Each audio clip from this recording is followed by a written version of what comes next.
Hoy vamos a ver el estallido de la Revolución Islámica y sus consecuencias inmediatas. La vez pasada estábamos viendo una serie de acontecimientos que fueron desencadenando un descontento gigantesco en Irán. Entonces, hay un momento en 1953 cuando se produce el golpe de estado a Mossadegh. Cuando eso sucede, Mossadegh lo que quiere es nacionalizar el petróleo, o sea, la Anglo-Persian la va a hacer nacional y va a desarrollar un intento de democratización y de un intento, digamos, un movimiento nacionalista iraní moderado. Y para eso le pide ayuda a los norteamericanos, porque en ese momento el enemigo, o digamos aquel con el que enfrentaba las cosas más complejas, eran los ingleses. Le pide ayuda a los norteamericanos. Los norteamericanos, además con una pequeña amenaza, ¿no? Si no me para bolas a mí, me va a tocar irme donde los soviéticos. Eso de que le digan que les va a tocar irse donde los soviéticos les preocupa tanto que deciden de una vez hacerle un golpe de estado, y al hacerle un golpe de estado, lo que antes era exclusivo de la Anglo-Persian, o sea, de los ingleses, en términos de petróleo, ahora lo tienen que compartir con los norteamericanos. Entonces los norteamericanos lo que van a hacer ahí es una jugada en la cual derrocan a un dirigente que les parece potencialmente peligroso y logran de una vez repartirse el petróleo que estaban sacando solamente los ingleses, y ahora lo sacan los norteamericanos y los ingleses. En este capítulo, que la vez pasada habíamos señalado en los términos del señor Phelps como una de estas asignaciones de misión imposible que se autodestruirían en 5 segundos, aparentemente se hizo una maniobra geopolítica de mano, un golpe de mano rapidito, y a Mossadegh lo destituyeron y montaron al Shah. Lo volvieron, lo trajeron, lo montaron ya muy condicionado a los intereses norteamericanos, porque pues le debía el trono a ellos. En ese momento va a pasar una cosa de consecuencias terribles. El intento de una corriente democrática, nacionalista, moderada, laica, en Irán, se va a ver extirpado por un golpe. Y eso hace que esta tendencia que hubiera llevado a Irán a una modernidad en términos institucionales, en términos democráticos, ellos tenían una constitución de 1906 que garantizaba una serie de derechos, y es de la que se van a pegar en el futuro cuando empiecen a pedir todos los cambios de la revolución. Y lo que querían era eso, y que el petróleo diera el sustento económico para un proceso de nacionalización y de democratización en Irán. Como habíamos visto que el petróleo les había sido comprometido antes de convertirse en estados nacionales por este trato que Lord Darcy Knox había hecho con ellos, de que toda la comercialización y perforación y exploración del petróleo del antiguo imperio persa estaría en manos de la Anglo-Persian durante los siguientes 90 años sin regalías.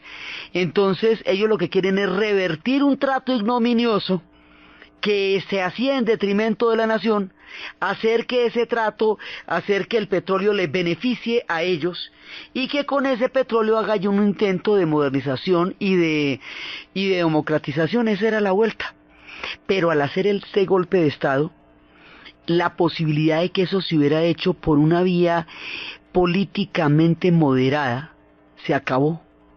Entonces al Shah lo ponen ahí, y el Shah empieza a desarrollar un intento de modernización, como habíamos visto la vez pasada, pero es una modernización desde arriba, por un dirigente que no es legítimo porque lo han puesto en el trono después de un golpe de estado donde depusieron a alguien que estaba intentando buscarle una salida moderna y económicamente viable, y sobre todo independiente, autónoma, a una civilización que, siendo tan poderosa, tan antigua, tan esplendorosa, se sentía profundamente indignada por la dependencia económica en que los tratos de las multinacionales le habían puesto las circunstancias más complicadas en el momento en que quieren ser una nación y están completamente comprometidos con los precios del petróleo. Eso era lo que estaba intentando hacer.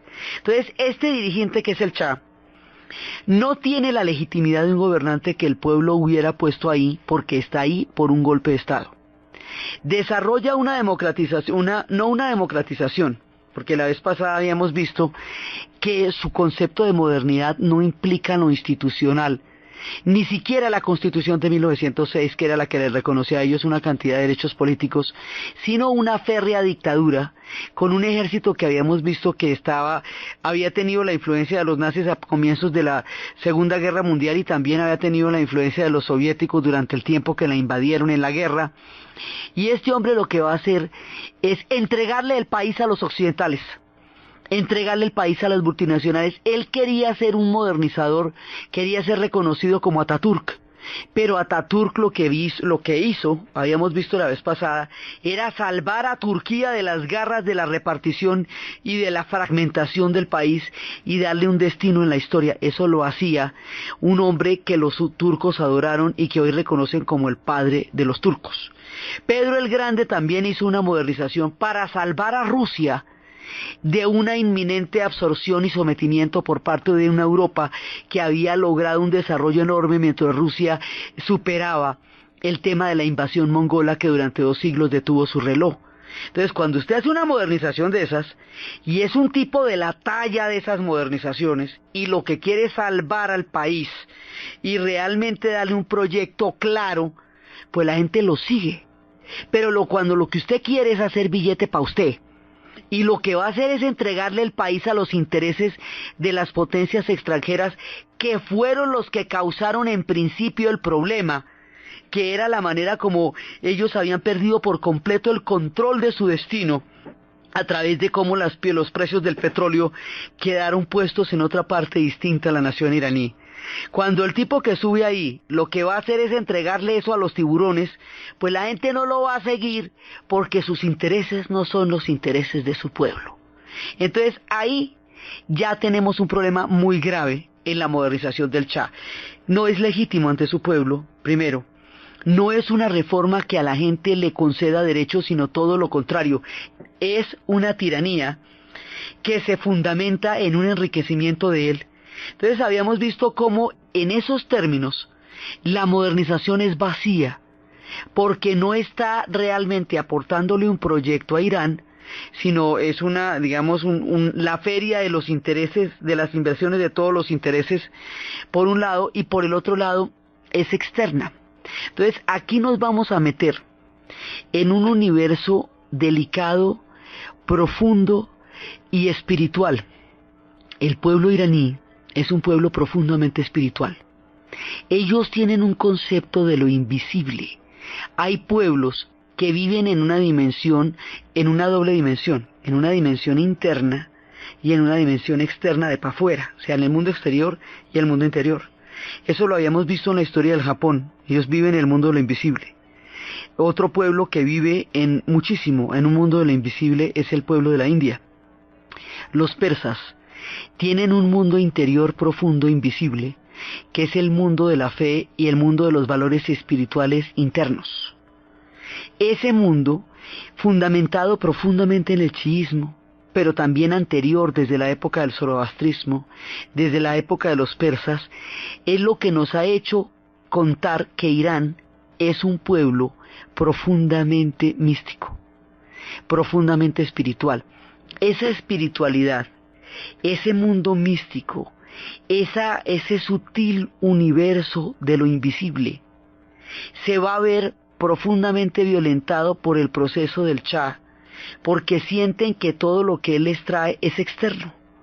Es una reforma valorativamente vacía. Si no es democrática en los términos políticos de Occidente, pero tampoco es espiritual en los términos místicos del pueblo persa, ¿qué es? Entonces lo que ellos sienten es que es una trivialización, es una manera exterior perfectamente vacía de entrar en contacto con una serie de juguetes occidentales que puestos así, a mucha gente no le dicen nada. Entonces, eso lo va a alejar cada vez más de su pueblo y de ese universo místico que es el corazón mismo de los persas. Por ahí empiezan las cosas a sentirse muy lejanas de su pueblo, y el despotismo, el robo, el pillaje que hizo contra su pueblo y la manera como los maltrató no ayudan a esta sensación de que hay alguien que les está robando el alma. Frente a una situación que se hacía cada vez más crítica, frente a un alejamiento de todo lo que el pueblo quería, había una élite que se había enriquecido muchísimo, pero muchísimo es muchísimo. Una élite totalmente, digamos, enriquecida, engallada, despilfarradora, que se hallaba muy a gusto con estas épocas, pero el resto del pueblo no. El resto del pueblo no ve los beneficios de este sistema. Por eso es lo que habíamos hablado de la occidentoxicación, porque era una intoxicación de Occidente, no una transformación real. Entonces hay una élite, pero las condiciones económicas para el resto de la gente son muy complicadas, porque los pobres son cada vez más pobres, en las grandes ciudades. No hay oportunidades solo para los ricos, la gente va quedando sin empleo, los comerciantes minoritarios se van arruinando por la influencia de bienes extranjeros, porque como va llegando tanto recurso de otras partes, tantos productos, entonces compiten con ellos. La inflación llega incluso a afectar a los ricos, que no los afectaba a nadie. Entonces aquí se va formando un clima de descontento y desesperanza, porque todo el mundo se siente excluido de este proyecto del Shah, que es para él y para los ricos. Entonces se acuerda que a él le habían presionado para que hiciera una reforma agraria, y lo que hizo fue quitarle la tierra a los ulemas y a los clérigos y pasársela al arroz que los amigos, y que pues eso no es ninguna reforma. Ahí cambió de manos. Entonces, en este clima, hay un personaje que empieza a convertirse en una voz disidente, en una voz que nadie puede callar, y este personaje es el Ayatollah Khomeini. Él era profesor, predicaba y enseñaba en las madrasas, y en la ciudad de Qom, que habíamos visto que era la ciudad donde se hacen los tapetes, que tienen seda, y que en una época el agua no era potable, pero ahorita que es el agua perfecta para lavar los tapetes. Inclusive muchos de los episodios de la revolución van a pasar por las ciudades donde vienen los tapetes más arquetípicos y hermosos del arte de los tapetes persas. Van a pasar por Qom, por Tabriz, por un montón de ciudades.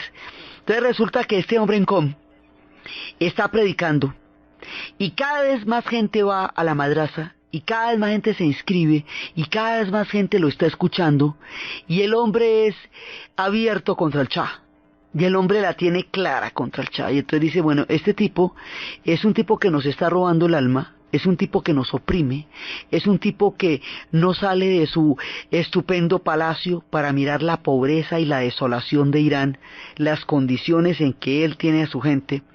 Pero este tipo, el Ayatollah Khomeini, tiene un lenguaje popular, tiene un lenguaje que hace que la gente lo entienda. No tiene un discurso intelectual, ni un discurso que lo aleje, a diferencia de otros críticos del sistema, críticos de izquierda, críticos marxistas, críticos desde la academia, a diferencia de otro tipo de personas que son críticos frente al Shah. Este habla un lenguaje que la gente le entiende, y los otros no.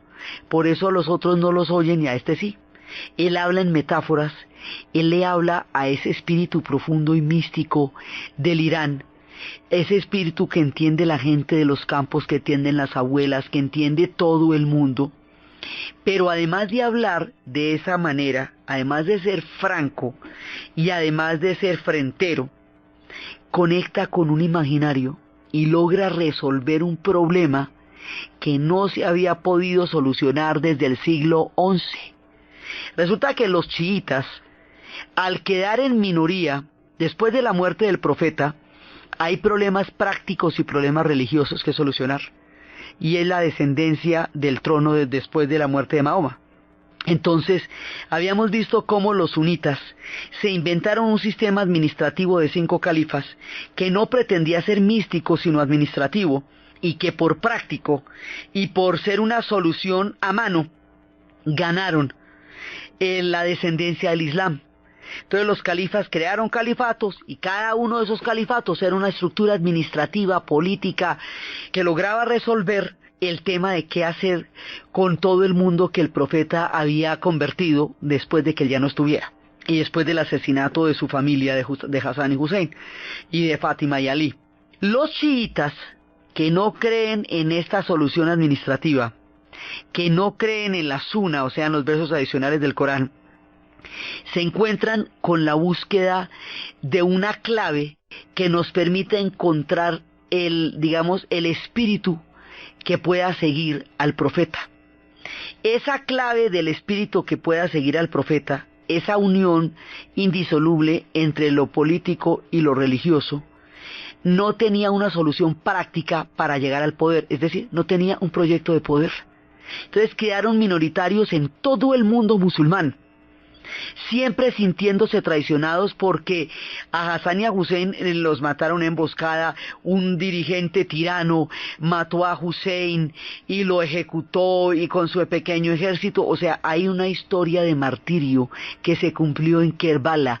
Kerbala es una ciudad que hoy queda en el país de Irak, pero que es absolutamente sagrada desde el punto de vista del chiismo, porque es el referente de donde murió Hussein, uno de los hijos de Fátima y Ali, los considerados la verdadera descendencia de Mahoma. Entonces resulta que ese martirio que da origen al hecho de que los chiitas no puedan continuar la descendencia del Islam como ellos creen que debería ser, ese martirio de toda la familia de la descendencia del profeta, de su hija Fátima, de su esposo Ali, de sus hijos Hassan y Hussein, de la manera como cada uno de ellos murieron, de lo que pasó en Kerbala, crea un imaginario de martirio, de dolor, de usurpación, de asesinato. Entonces, ese imaginario lo va a trabajar Khomeini como una manera de hacerle remitir al pueblo a la forma como ellos fueron despojados del derecho a la descendencia del profeta, y cómo los chiitas quedaron en minoría, y la figura del Shah, que va a atacar la religión por todos los medios, la va a atacar en las madrazas, va a cerrar las madrazas, además en los días de la conmemoración de las grandes fiestas religiosas era cuando más atacaba a los fieles, va a desconocer el poder de los clérigos, les va a quitar las tierras. Entonces, este imaginario, más la actitud del Shah, tan reiterativamente ofensiva y agresiva contra la fe islámica, le va a dar cada vez más la razón a Khomeini. Y Khomeini se va a basar en un filósofo que se llamaba Shariat. Shariat es un personaje que va a estar predicando en esa época. Él va a morir en el 77. Conozca el derecho islámico, la Sharia, y que sea capaz de administrar de la fe, la religión y la política mediante el profundo conocimiento del Islam. Este legislador, este personaje, este doctor en la teología y en la ley islámica, nos soluciona el problema de poder, porque no teníamos un personaje de esos en la teología que pudiera gobernar. No, la figura no la habían inventado, se hablaba de un imán oculto, que cuando llegara sería el que pudiera llevarlos al trono, al poder. Pero ese imán oculto es un personaje místico que aparecería en algún momento como un Mesías. Y eso muy complicado. Entonces dice, bueno, pero mientras aparece el imán oculto, mientras aparece el Mesías, pues tengamos a un legislador, a un doctor, a un experto en todas las leyes del Corán y en las leyes islámicas y en el fundamento de la religión, que nos guíe. Al existir esa figura, ya hay cómo tomarse el poder. y eso no se podía hacer antes porque no existía la figura, prueba que los chiitas no habían logrado gobernar y los sunitas sí, porque ellos habían resuelto el problema del poder con los 5 califas y los chiitas no lo habían podido resolver hasta que la combinación de la filosofía de Al-Shariat más la lectura que de ella va a hacer el Ayatollah Khomeini, le dan una solución de gobernabilidad y de poder al tema de la legislación entre lo público y lo privado y entre lo espiritual y lo político, es decir, une las 3 facetas en un solo personaje que es el que va a gobernar, y con eso ya tenemos a quién postular. Poco a poco, toda la persecución que se desata contra el Ayatollah Khomeini, la claridad con que el hombre habla, todo esto va a hacer que haya quienes vean en él al imán oculto, es decir, le va dando una aureola mística a la personalidad de Khomeini. Y Khomeini, después el Shah lo va a perseguir y un día va a hacer un ataque allá en Qom, y en ese ataque van a morir muchos estudiantes y este se salva por un pelito, y cuando se salva por un pelito lo nombran gran ayatollah para que su nombramiento lo proteja de la violencia del Shah, porque era demasiado importante el cargo de gran ayatollah, o sea, la figura del gran ayatollah. El 3 de noviembre de 1977 fueron arrestados un montón de disidentes conocidos y el hijo de Khomeini, Mustafa, murió misteriosamente en Irak, muy probablemente a manos de agentes de la Savak. Entonces, una vez más, el Shah se puso en el papel de Yazid. Yazid era el tirano que había asesinado al hijo de Ali y de Fátima, a Hussein, en el exilio, a él y a su pequeño ejército. O sea que un tirano, un gobernante tirano que había asesinado al hijo de Fátima y Ali, o sea a Hussein, se repetía la historia pero con el hijo del Ayatollah Khomeini. A Mustafa lo asesinaban en el exilio. Así el Shah se ponía en el papel del verdugo, del malo, de Yizat, en el mito fundacional, en el imaginario, y esto le daba todavía más fuerza a su figura. Y esta mezcla de la claridad de este hombre, de su valentía para oponerse a un régimen totalmente tiránico, de su llamado a una espiritualidad y a un mundo interior que ellos sentían profundamente violentado por toda una reforma externa que no toca para nada la espiritualidad, que genera un vacío total a nivel de las respuestas de la vida y que solo produce aparatos, productos y cosas, pero no le dice nada al espíritu de los iraníes, le va dando a él toda una legitimidad histórica, espiritual, política, y la persecución lo hace cada vez más grande y lo hace cada vez más importante, y así se va perfilando una figura que en el imaginario del siglo XI y en la espiritualidad de lo invisible del mundo de los iraníes va encontrando un lugar y va forjando al protagonista de la revolución islámica. Entonces esta figura se va haciendo cada vez más preponderante porque canaliza el descontento, le habla a la gente en el idioma que lo entiendan, les echa el cuento que la gente le entiende y representa la herida en la cual se sienten violentados por la figura del Shah. La figura del Shah cada vez se mete más y más en los intereses de los norteamericanos y cada vez ellos sienten que se aleja más y más de los intereses del pueblo iraní, hasta de sentir en un momento dado que él no tiene nada que ver con ellos y que lo que está montando es un show para Occidente, y eso lo va a confirmar la famosa celebración de los 2500 años del Imperio Persa.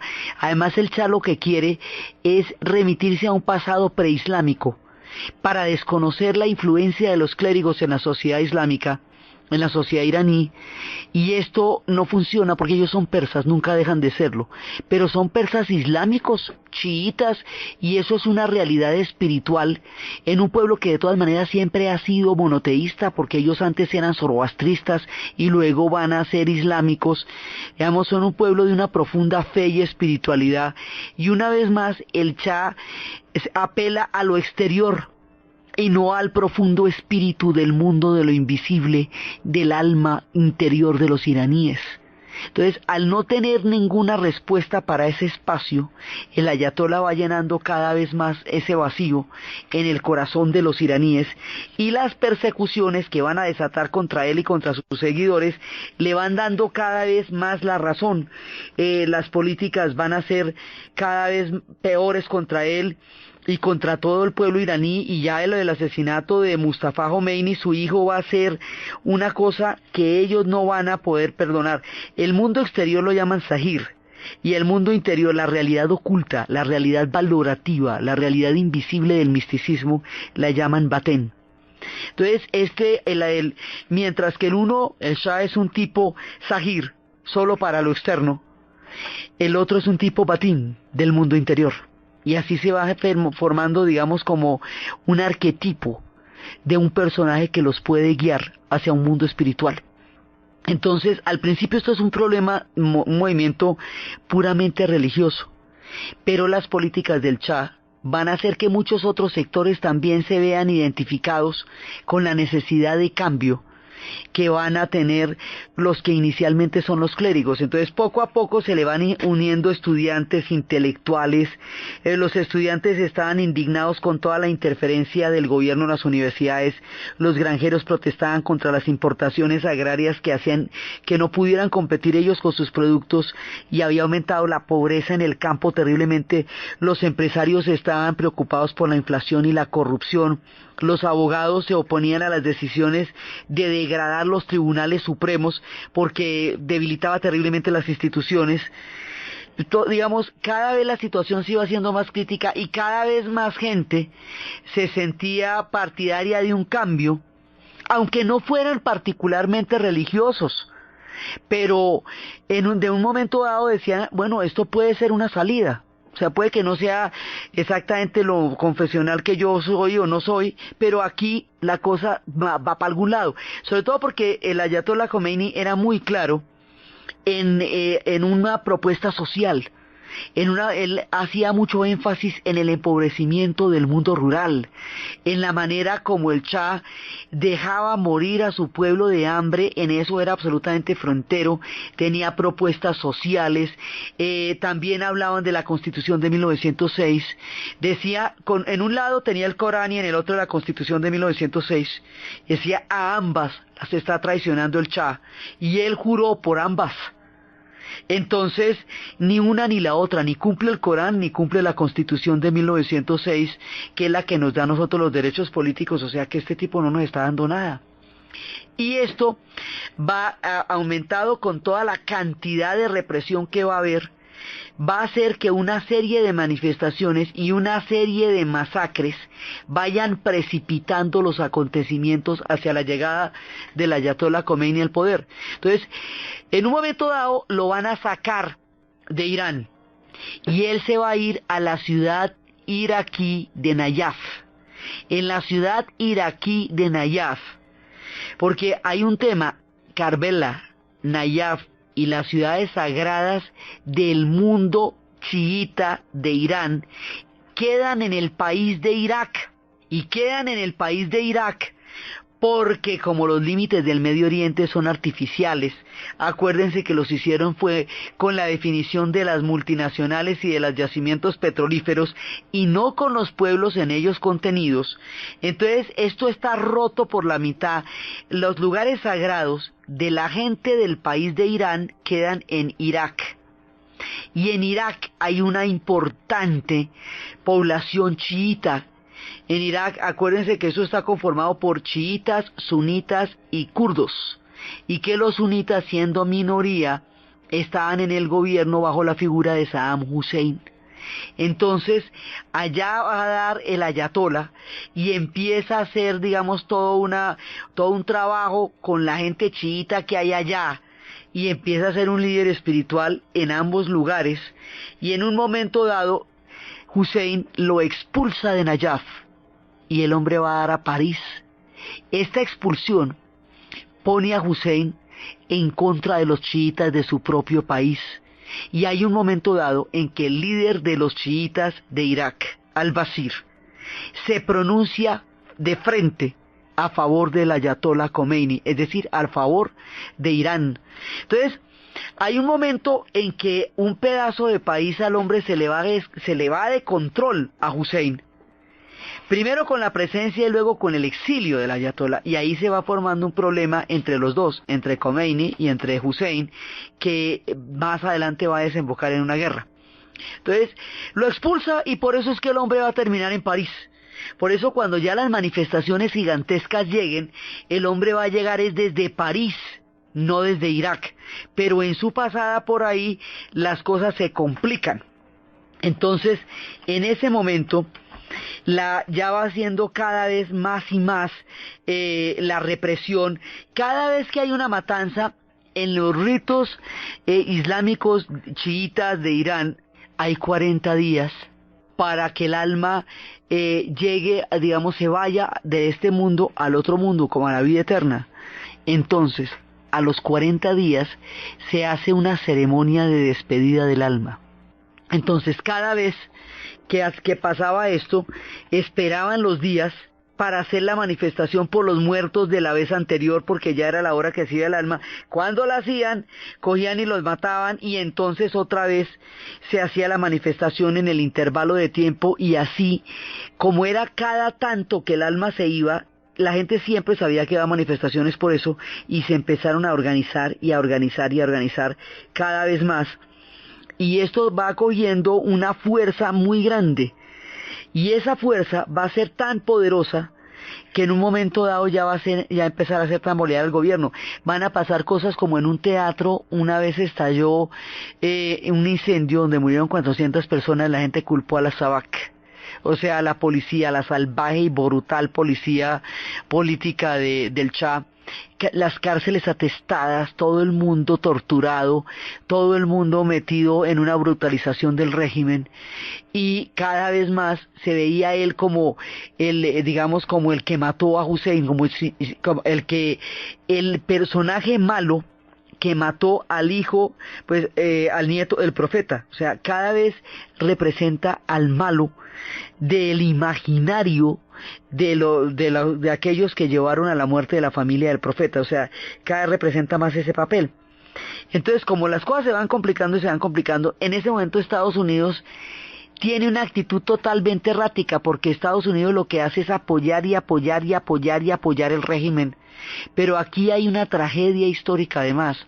Jimmy Carter, el defensor de los derechos humanos, el hombre que puso un tono diferente a la brutalidad institucional de la Guerra Fría, el que hizo todo contra la tortura, el que logró los acuerdos de Camp David, que precisamente en estos días se están cumpliendo 30 años de haberse celebrado el primer intento de paz en el Medio Oriente, el hombre que hizo la devolución del Canal de Panamá, el que le dio la justicia al pueblo panameño de tener la propiedad sobre su propio canal, un hombre íntegro, ético. Se le van las luces en Irán, porque resulta que el Shah era un aliado estratégico tan importante de los Estados Unidos, tan importante, porque es que Irán tiene una geografía delicadísima. Ella limita con la Unión Soviética. Entonces la idea de que una revolución islámica pudiera, acuérdense que estamos en la Guerra Fría, ¿no? Entonces en la Guerra Fría a nadie se le ocurre nada distinto de la Unión Soviética o los Estados Unidos. No pueden entender lo que está pasando en este proceso. Entonces apoyan y apoyan al Shah, pero queda muy mal visto que un defensor planetario de los derechos humanos apoye un régimen que mata a su gente, sí, que directamente la tortura y directamente la brutaliza. Entonces, en esa medida, el hombre se va desprestigiando terriblemente en Irán. Cuando los iraníes hablan de Satán en el sentido como se refieren, Satán, le decían a los norteamericanos, eso no significa lo que significa en el mundo cristiano. Esa figura no es por un personaje perverso, encarnación del mal, malévolo en sí mismo, como se concibe al diablo en el mundo cristiano, sino como un trivializador, como alguien que aleja a la gente de los verdaderos valores del mundo interior.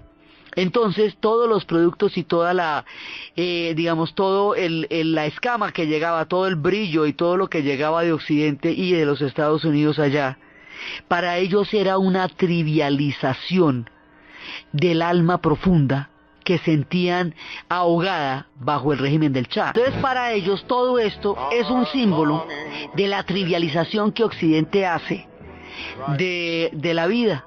Para ellos Occidente es una organización, una sociedad que solo trabaja lo exterior, que trabaja el mundo de afuera, el Zahir, porque solamente se relaciona a través de las cosas.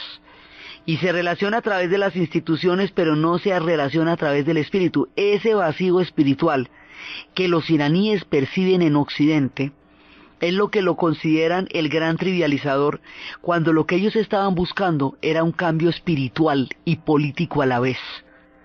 Si uno no entiende la dimensión de espiritualidad que hay en la búsqueda de esta transformación, no entiende de qué se trata la cosa, y por eso era que nadie la podía interpretar cuando sucedió, porque era una cosa en la mitad de la Guerra Fría, en la cual estaban hablando de debates de chiitas que nadie conocía, en un momento de capitalismo y comunismo, en el país que tiene una de las mayores producciones de petróleo del mundo. Entonces bastaba con saber cuánto petróleo producían para saber que les interesaba que no cambiaran las cosas y que ninguna cosa pudiera interferir en la explotación del petróleo iraní.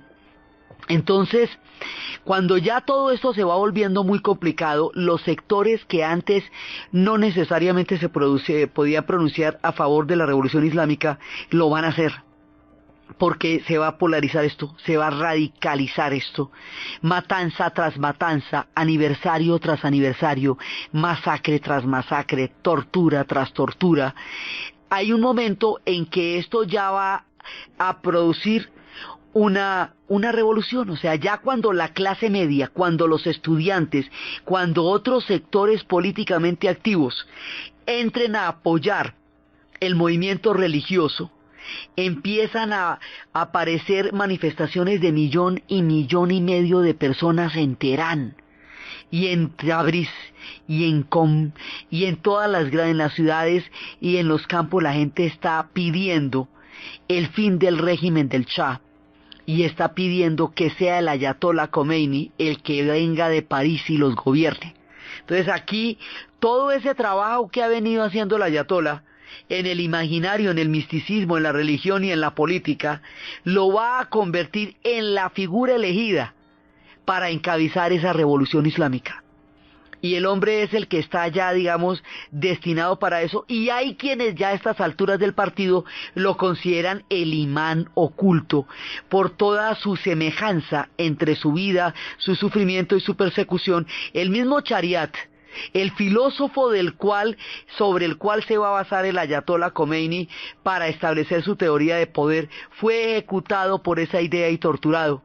Él mismo había sido un mártir, y ahora el Ayatollah, que toma los pensamientos de Ali Shariat, sufre la persecución, su hijo Mustafa es asesinado, y el pueblo iraní es martirizado por un tirano brutal. Entonces todo esto exacerba una oposición mística y una oposición política.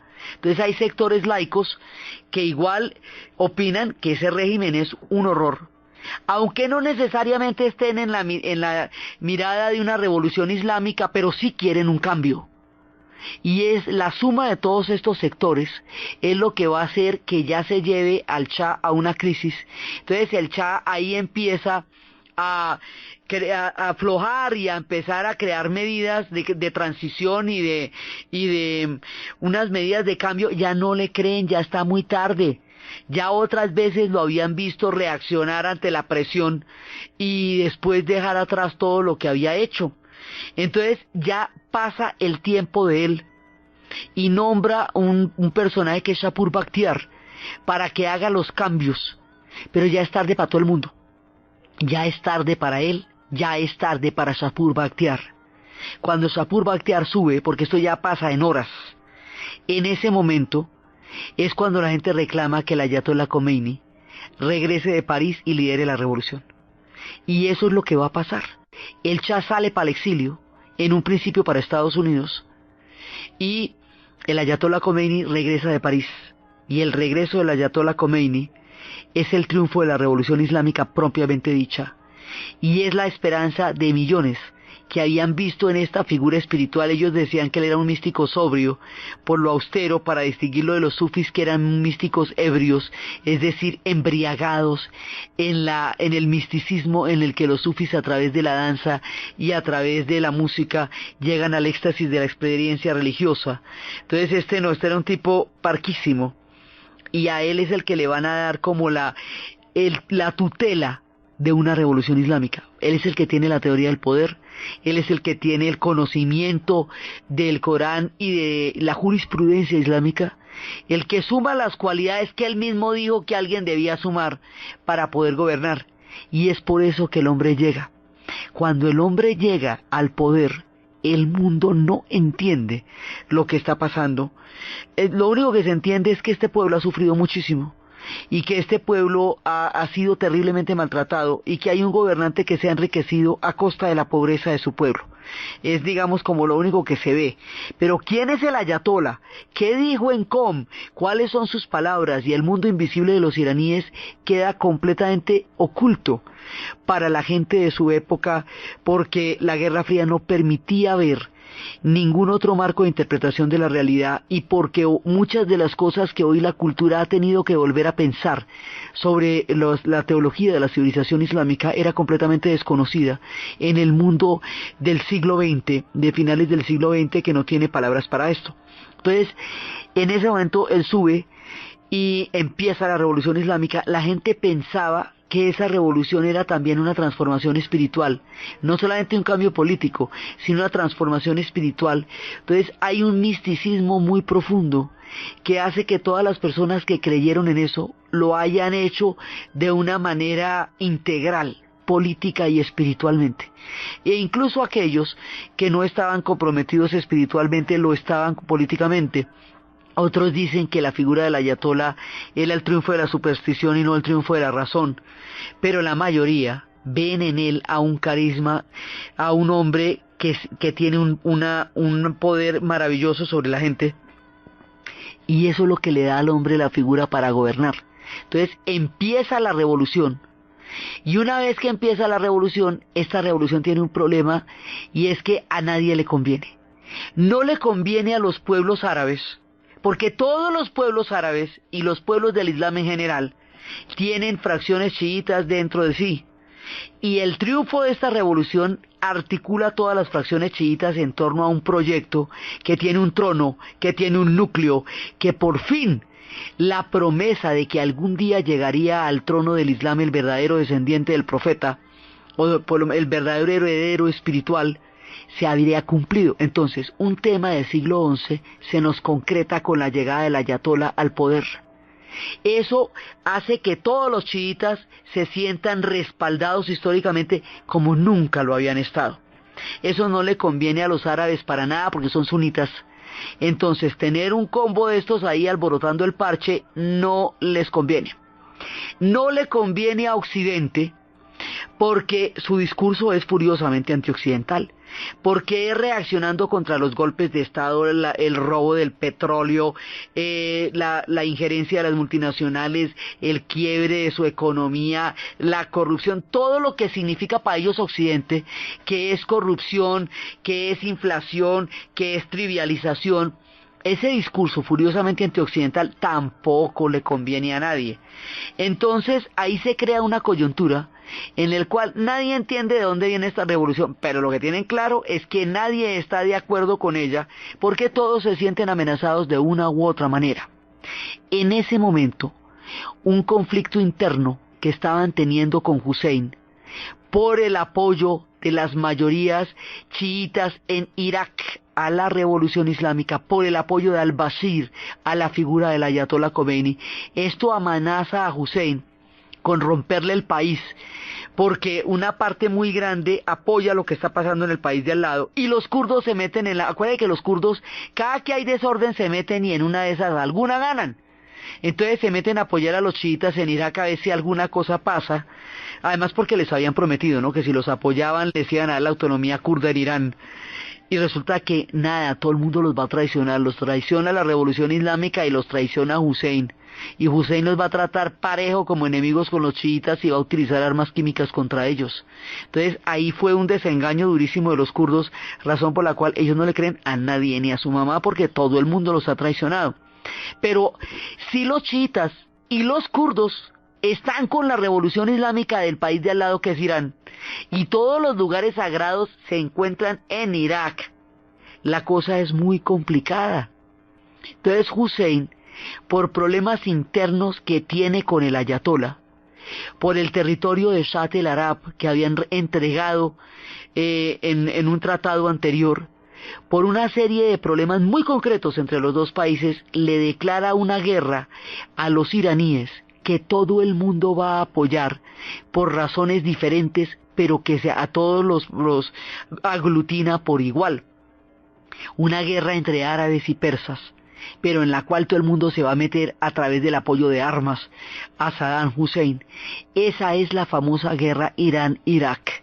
Hay una vieja ley en la historia que dice que uno no se puede meter en un país en revolución, porque eso genera una adrenalina que hace que la gente se le mida a todo. Cuando intentaron acabar con la Revolución Francesa surgió Napoleón, cuando se metieron con la Revolución Rusa surgió el Ejército Rojo, y cuando se meten con la Revolución Islámica van a fortalecer la van a fortalecer en lugar de acabarla, pero sobre todo la van a hacer terriblemente intolerante, terriblemente fuerte, la van a radicalizar, y todos los sectores moderados que formaron parte de la coalición que la hizo posible van a quedar sacrificados en el intento por la polarización de una guerra que va a durar 8 años con Irak. La manera como se desempeña esa guerra, las consecuencias en cadena que eso tiene y lo que está pasando al interior de las calles de Teherán una vez que el ayatolá haya regresado al poder, es lo que vamos a ver en el siguiente programa.